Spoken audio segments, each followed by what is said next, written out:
So not a YouTuber, but just wanted to do a quick overhaul, a quick review of the XM16E1 by VFC. So really quick, super quick.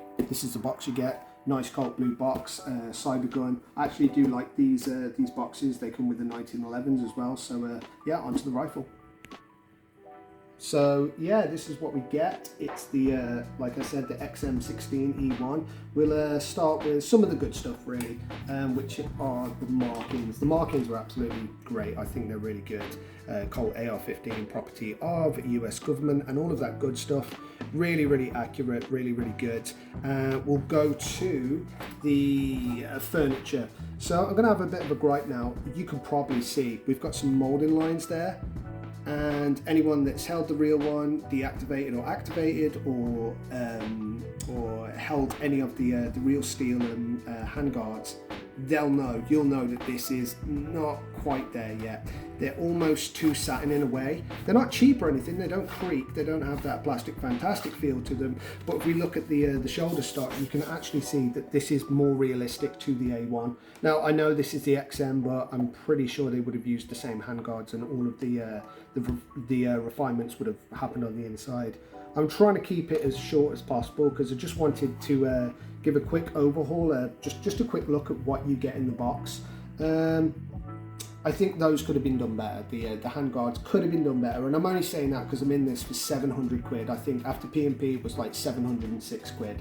I think these handguards could have just been a little bit better. If I'm going to have a moan as well, this doesn't come with the MPAS. Now I think, given the fact that the FAL had an MPAS and it does have an MPAS in it, I think obviously if you're a company, the rifle should get better every time. And if they're giving the MPAS last time and not this time, I feel like that's a little bit of a step down. Also, the inner barrel only goes to the end of the handguard, so we've really lost about 8 inches worth of inner barrel. Everyone that I know, they're going to go out and buy that tight bore barrel, they're going to go buy the MPAS, and I think that's an extra 150 quid.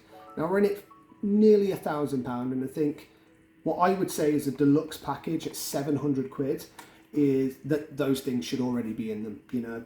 That's my gripe. Is it a deal breaker? It's absolutely not a deal breaker. I would say if you're into Vietnam and into early, especially early Indo-Chinese War replicas and things like that, you're not going to go wrong with this. Obviously this would have been the model used in the Battle of Ai Drang, which is featured in the movie We Were Soldiers, and I think it was Lieutenant Colonel Hal Moore would have had this rifle, this replica. You get what I'm saying. So the early rifles did actually have the maker's mark, but on my XM177 over there, I've just rubbed it away. A little tiny bit of acetone, it will come away, and that seems more realistic. Don't get me wrong, with the things that I've said, it's still absolutely awesome. But when you start to shoot this thing, that's when it really, really comes into its own light. That's where you know where you've spent the money. Mag drop is really good, really satisfying, really easy. Something that GHK needs to learn about.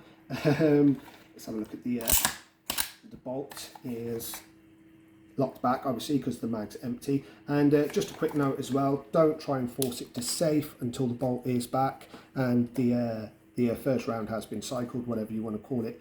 Don't force that because you will break it. As far as I know, the real steel is like that. So the trigger itself is excellent. It feels real steel. Obviously, earlier in my life, I shot the SA80, and those triggers are different. It kind of has that real steel vibe to it, that really heavy military pull. I'll try and show this. Really heavy, really nice. Much different from the GHK AUG, which is a little bit wimpy.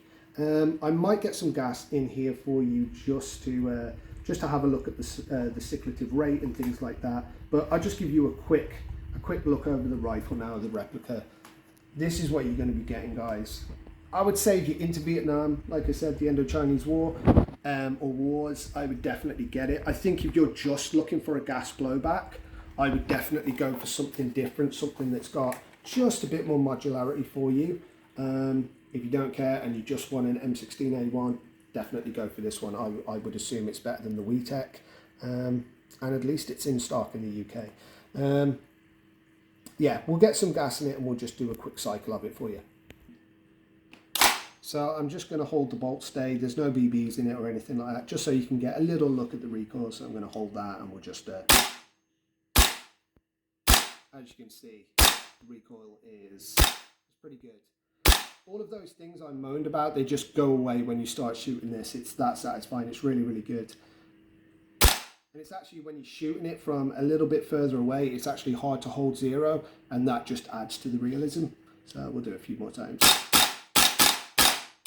Definitely loud. So yeah, one quick look over, and let's look at those trades, and then I'll leave you guys in peace.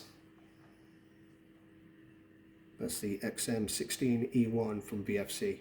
VFC, put an M-Pass in it for us, please. That would be nice.